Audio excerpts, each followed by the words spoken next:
Le soulagement du gouvernement se mesure à la colère des Français.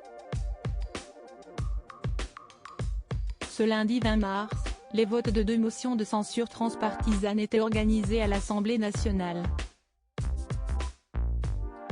Celui-ci répondait à l'utilisation de l'article 49.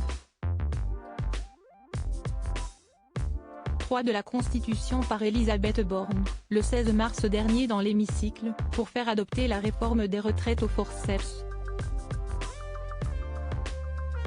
Rejetées à quelques voix près, ces motions étaient les derniers espoirs des syndicats et élus de l'opposition pour faire plier l'exécutif. Invitée de quotidien ce lundi soir, Aurore Bergé a été confrontée à la fureur du peuple français. On nous reproche suffisamment de ne pas avoir de colonne vertébrale, a avancé la présidente du groupe Renaissance à l'Assemblée, coupée par Yann Barthès. Mais vous avez vu l'état du pays ? Convaincue par la nécessité pour le gouvernement et la majorité de tenir leurs engagements, Aurore Bergé a admis le chaos ambiant. Mais bien sûr que je vois l'état du pays.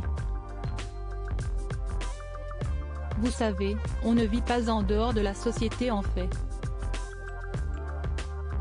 On a des familles, on a des territoires sur lesquels on est élu, on se fait engueuler régulièrement, a alors pointé la politique de 36 ans, députée des Yvelines. Supérieure à l'élection de Yael Braun-Pivet, la punchline de Rachel Keke, ces moments qui sont entrés dans l'histoire de l'Assemblée nationale et les paris sur l'avenir d'Aurore Bergé dans la suite de Les Chrétiens, la première défenseuse du gouvernement s'est projetée dans l'avenir politique du pays pour tenter de convaincre son auditoire.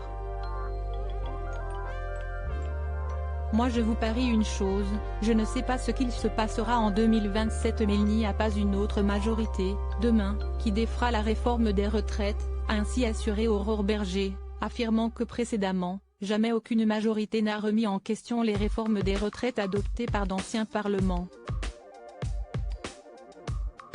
Questionnée sur l'entêtement d'Emmanuel Macron, la mère de famille n'a pas hésité à encenser le chef de l'État. Si est-il de la conviction.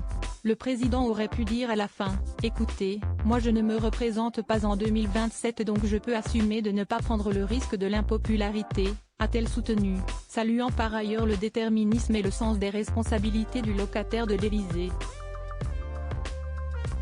Crédit photo, capture d'écran quotidien TMC.